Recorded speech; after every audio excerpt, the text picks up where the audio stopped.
नमस्कार दोस्तों, dynamic education में आपका बहुत बहुत स्वागत है। आज के इस हम वीडियो में डिस्कस करेंगे ट्रिग्नोमेट्री, मैथ का एक chapter trigonometry. Trigonometry chapter start करने से पहले मैं आपको थोड़ा इसके बेसिक और हिस्ट्री, एप्लीकेशन, रियल लाइफ में इसका यूज क्या है, इसके बारे में हम इस सेशन में देखेंगे। तो ये ट्रिग्नोमेट्री का पार्ट फर्स्ट है, तो इस पार्ट में हम सिर्फ कुछ टर्मिनोलॉजी एंड बेसिक देखेंगे।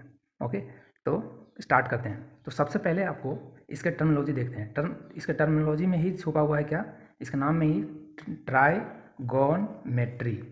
Tried means three, gon means side, metry means measurement या ज्योमेट्री। अब थ्री साइड किसके होते हैं, तो ट्रायंगल, TRIANGLE, ट्रायंगल। और ज्योमेट्री में हम क्वाड्रेंट के बारे में पढ़ेंगे।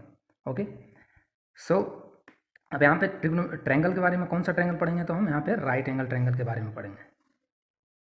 ओके, और ज्योमेट्री में हम क्वाड्रेंट, ये पॉजिटिव वाई एक्सिस, ये पॉजिटिव एक्स एक्सिस, ये निगेटिव वाई एक्सिस, ये निगेटिव एक्स एक्सिस।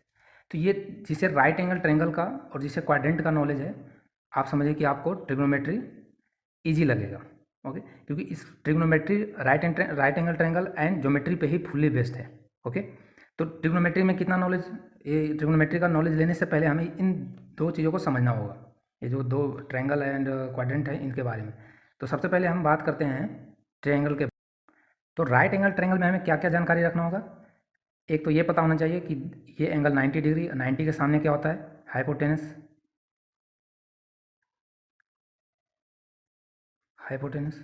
ये होता है परपेंडिकुलर, ये होता है बेस। ओके, परपेंडिकुलर को हिंदी में लंब कहते हैं, इसे आधार कहते हैं और इसे कर्ण कहते हैं। ओके, तो अब इसमें हाइपोटेनस तो बच्चे कंफ्यूज नहीं होते, इसमें 90 के सामने क्या वो चूज कर लेते हैं कि हाँ 90 के सामने क्या होता है, हाइपोटेनस। कन्फ्यूजन होता है बेस और परपेंडिकुलर डिसाइड करने में। तो बेस और परपेंडिकुलर डिसाइड करने में कुछ भी नहीं है, आप जिस एंगल के सामने, लेट सपोज ये मेरा एंगल थीटा है, तो थीटा के सामने कौन होगा, परपेंडिकुलर, और इसके साथ वाला क्या होगा, बेस। डेट मीन्स यदि आप यहाँ पे खड़े हैं और आपके जस्ट एडजेसेंट वाला जो साइड होता है वो आधार कहलाएगा, बेस, और जो ये वर्टिकल लाइन है ये कहलाएगा परपेंडिकुलर। ओके, यदि आप यहाँ खड़े हैं, यदि आप यहाँ से देख रहे हैं या एंगल ये मेरा है, तो इसके सामने का कौन हो जाएगा, ये परपेंडिकुलर हो जाएगा और ये हो जाएगा उसके लिए बेस। ओके, तो इतनी नॉलेज तो हमें राइट एंगल ट्रायंगल की रखनी होगी। और क्वाड्रेंट में कितनी नॉलेज रखना होगा, तो क्वाड्रेंट में हमें ये पता होना चाहिए कि ये होता है फर्स्ट क्वाड्रेंट, ये सेकेंड, ये third and this one is four.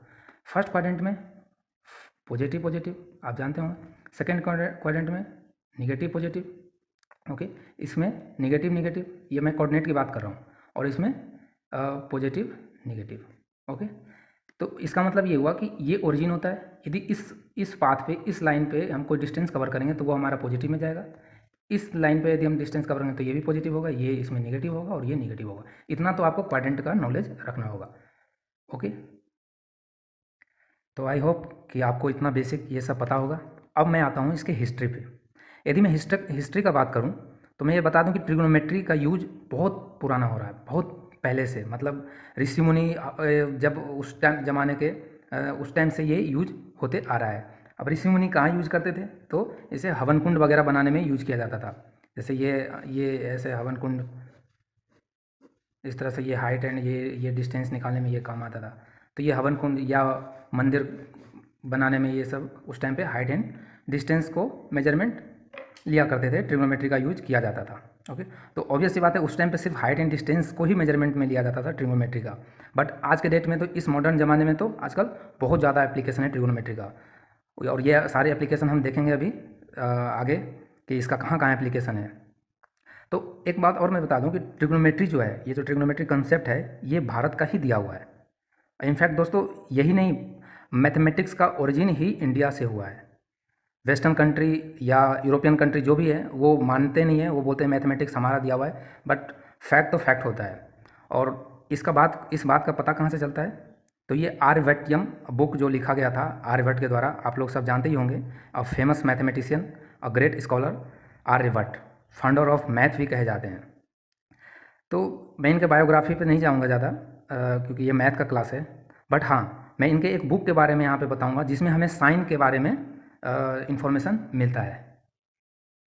Okay, तो जिस बुक में हमें ट्रिग्नोमेट्री का जिक्र मिलता है वो उस बुक का नाम है, उस बुक का नाम था आर्यभट्ट के द्वारा लिखा गया था। उस बुक का नाम है आर्यभट्टयम, आर्यभट्टयम।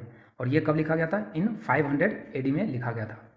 और मैं ये बता दूं कि आर्यभट्ट नालंदा विश्वविद्यालय का हेड भी रह चुके हैं। उस टाइम का प्रेस्टिजियस यूनिवर्सिटी, गुप्त काल का बना हुआ ये यूनिवर्सिटी था, उस टाइम का ये हेड रह चुके हैं। ओके, तो इनके बुक में ये साइन का जिक्र मिलता है। ऑब्वियस सी बात है, उस टाइम पे इस बुक में साइन नोटेशन नहीं मिला था। उस टाइम पे इनके बुक में अर्ध जया हाफ कोड के लिए नोटेशन लिखा जाता था। बाद में इसे शॉर्ट एंड करके फिर इसे जीवा नाम दिया गया। ओके, तो जैसा कि आपको दोस्तों पता होगा कि थोड़ा हिस्ट्री में बात करूं तो हमारे इंडिया में बहुत से फॉरेनर लोग आते थे पढ़ाई करने के लिए, अभी भी आते हैं बट उस टाइम पे बहुत ज़्यादा आते थे। तो हुआ क्या कि जब फॉरेन से लोग यहाँ पे पढ़ने आते थे तो उसमें से एक अरब के लोग भी थे।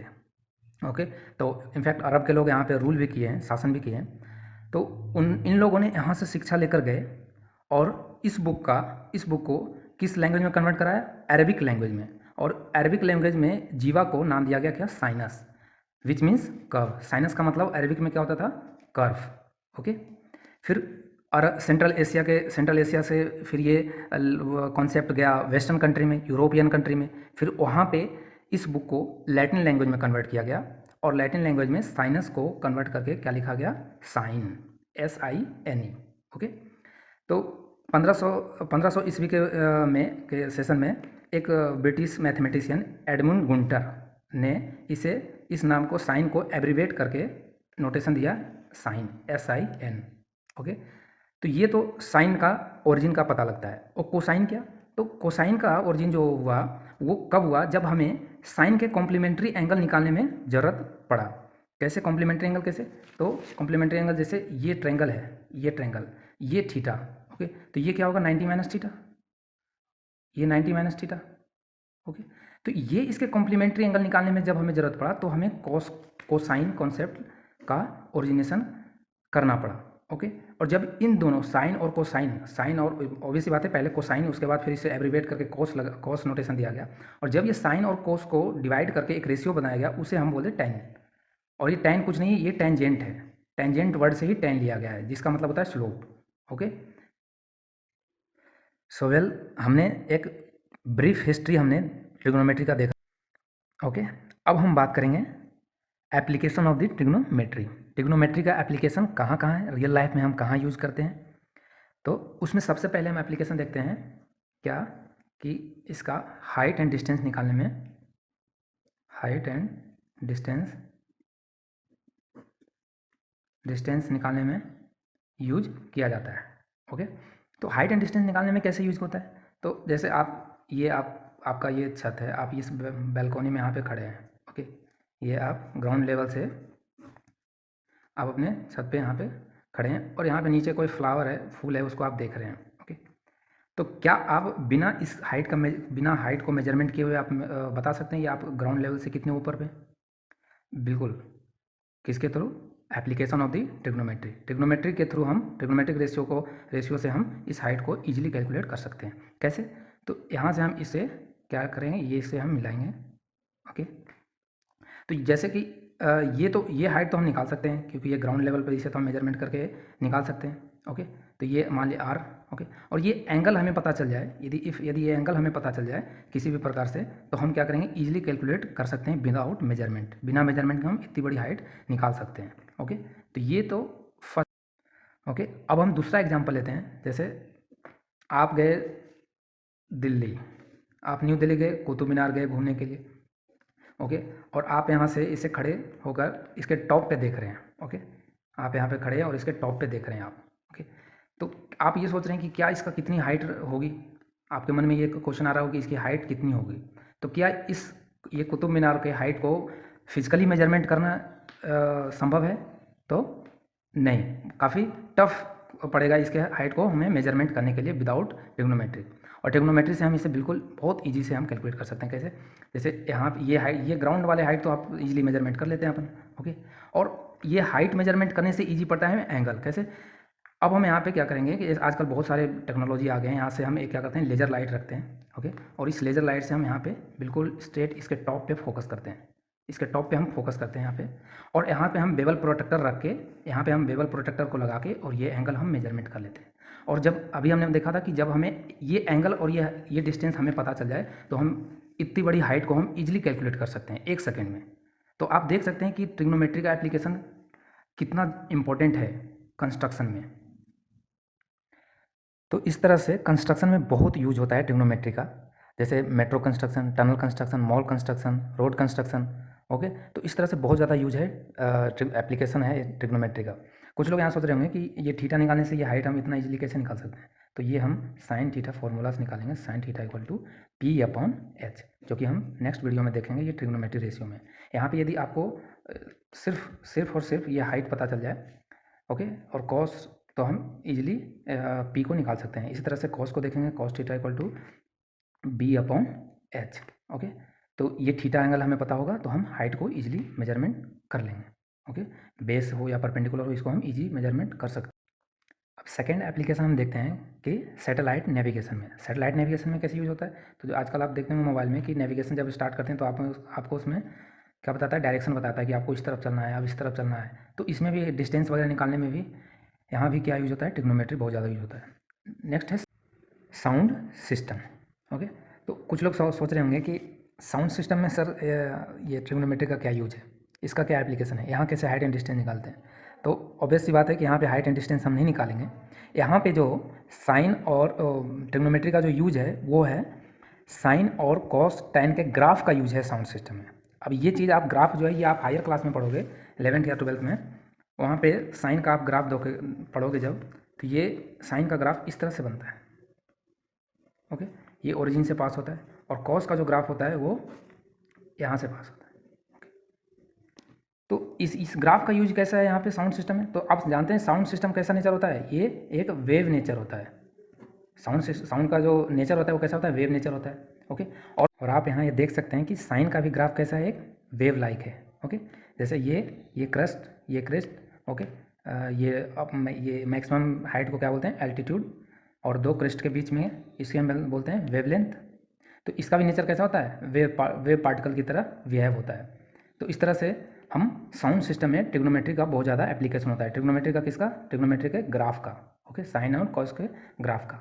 नेक्स्ट है मेडिकल फील्ड में भी हम बहुत ज़्यादा इसका एप्लीकेशन है, वास्ट एप्लीकेशन है मेडिकल फील्ड में। नेक्स्ट है इंजीनियरिंग में तो जितने भी टाइप की engineering, electronics engineering, electrical engineering, civil engineering, अभी हमने देखा था कंस्ट्रक्शन में, तो सिविल में तो कंस्ट्रक्शन ही होता है, तो इसमें तो बहुत ज़्यादा यूज है। मैकेनिकल में मशीन वगैरह डिजाइन करने में, ओके। नेक्स्ट है ओशियनोग्राफी में कैसे यूज होता है, जैसे ओशियन में क्या होता है, टाइड्स आते हैं तो इसके हाइट वगैरह निकालने में यूज किया जाता है। नेक्स्ट है इमेज कंप्रेशन, इमेज को कंप्रेस करने के लिए, ओके, इमेज को कंप्रेस करने के लिए भी इसका एप्लीकेशन, ट्रिग्नोमेट्री का एप्लीकेशन का यूज़ किया जाता है। नेक्स्ट है गेम डेवलपमेंट। तो गेम डेवलपमेंट में कैसे यूज होता है, कुछ लोग सोचेंगे गेम डेवलपमेंट में कैसे यूज होता है, तो मैं यहाँ बताता हूँ। गेम डेवलपमेंट में जैसे आप आजकल बच्चे देखते हैं, आप बहुत हाई फाई गेम खेलते हैं, मुझे नाम नहीं पता किसी एक गेम का क्योंकि मैं नहीं इंटरेस्टेड हूँ इसमें, बट मैं बच्चों को देखता हूँ कि वो यहाँ पे एक क्या होता है, एक शूटर होता है, एक गनर होता है, और ये कुछ यहाँ टारगेट होता है उनको कि यहाँ पे टारगेट है, आपको चोरों को यहाँ पे मारना है। तो यहाँ से क्या करते हैं, वो एक बुलेट छोड़ते हैं और यहाँ से इसे मारते हैं, ओके। तो इसमें फिर यहाँ से ही जब गेम को डेवलपमेंट किया जाता है, डिज़ाइन किया जाता है, तो यहाँ पे हाइट एंड डिस्टेंस कैलकुलेट किया जाता है कि यहाँ से कितने डिस्टेंस पे रखें और कितने हाइट पे रखें ताकि ये गनर इससे शूट कर दे, ओके। तो जितने भी आजकल हाई फाई गेम का नाम देखते होंगे उसमें गेम डेवलपमेंट में बहुत ज़्यादा इसका यूज होता है, ओके। नेक्स्ट है क्रिमिनोलॉजी। अब आपको ये देख के लग रहा होगा कि क्रिमिनोलॉजी में कैसे यूज है इसका, तो क्रिमिनोलॉजी में क्रिमिनल को पकड़ने के लिए भी ट्रिग्नोमेट्री का यूज है। जैसे ये है, यहाँ ये वो जगह मान लेते हैं कि जहाँ पे एक्सीडेंट हुआ, ओके, ये है जहाँ पे ये घटना हुआ। तो यहाँ से क्या करते हैं कि फॉरेंसिक टीम वाले यहाँ से ब्लड सैंपल को ले जाते हैं, ठीक है, और इस ब्लड सैंपल के हिसाब से वो कैलकुलेट करते हैं कि कितने हाइट से, कितने डिस्टेंस से ये यहाँ से बुलेट फायर किया गया होगा, ओके।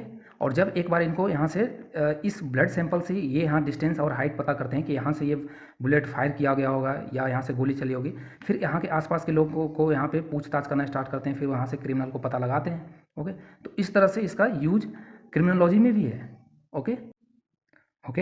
तो हमने ये देखा कि इसके एप्लीकेशन क्या क्या है ट्रिग्नोमेट्री का। ऑब्वियस सी बात है कि इसका एप्लीकेशन इतना ही नहीं है और बहुत ज़्यादा है, बट आई थिंक सारे यहाँ पे डिस्कस करना ज़रूरी नहीं है। बस हमें एक ओवरव्यू पता होना चाहिए कि इसका एप्लीकेशन कहाँ कहाँ होता है, ओके, और इसका रियल लाइफ में क्या यूज़ है। तो रियल लाइफ में हमने जैसे क्या कहाँ यूज़ देखा, तो रियल लाइफ में देखो हमने यहाँ पे कुतुब मीनार का हाइट पता करने के लिए किया था। तो ये सब हम रियल लाइफ में देखते हैं, जो हम महसूस करते हैं कि इसका हाइट कैसे निकाल सकते हैं, कितना टफ, यदि इसका मेजरमेंट करने जाएँ तो कितना टफ पड़ेगा, कि इसका हाइट कितना है कुतुब मीनार का 239.5 फीट। अब इतनी बड़ी हाइट को मेजरमेंट करना is a difficult task, okay. तो और लेकिन साइन के एप्लीकेशन से हम इसको ईजिली पता कर सकते हैं। तो ये सब है हमारा real life use of the trigonometry. अब ट्रिग्नोमेट्री का एक चीज़ मैं यहाँ पे भूल गया बताना, जो मैं अभी बता देता हूँ, छोटा सा बात है। ट्रिग्नोमेट्री का ये हमने बताया था कि ट्रायंगल का, राइट एंगल ट्रायंगल का हमें इसके बारे में नॉलेज होना चाहिए। तो राइट एंगल ट्रायंगल का एरिया क्या होता है, area equal to half into base into height, okay. अब half into base into height ये क्यों होता है, half into base into height trigonometry का एरिया क्यों होता है। तो इस क्वेश्चन का जवाब आप कमेंट सेक्शन में देना। ये क्वेश्चन मैं आपके लिए छोड़ता हूँ, बहुत छोटी सी बात है, बस आप इसको लॉजिकली सोचना। मैथमेटिक्स क्या है, मैथमेटिक्स को कभी भी रटने की कोशिश मत करना, मैथमेटिक्स को हमेशा लॉजिकली सोचो, बहुत ज़्यादा इजी हो जाएगा मैथमेटिक्स, ओके। तो ये हमारा था एक application, history and real life use of the trigonometry. Next video में हम ट्रिग्नोमेट्रिक रेशियो स्टार्ट करेंगे और उसके कुछ इंपॉर्टेंट फैक्ट्स स्टार्ट करेंगे और कुछ हम इंपॉर्टेंट क्वेश्चन करेंगे, ओके। तो आशा करता हूँ ये आपको वीडियो पसंद आया होगा।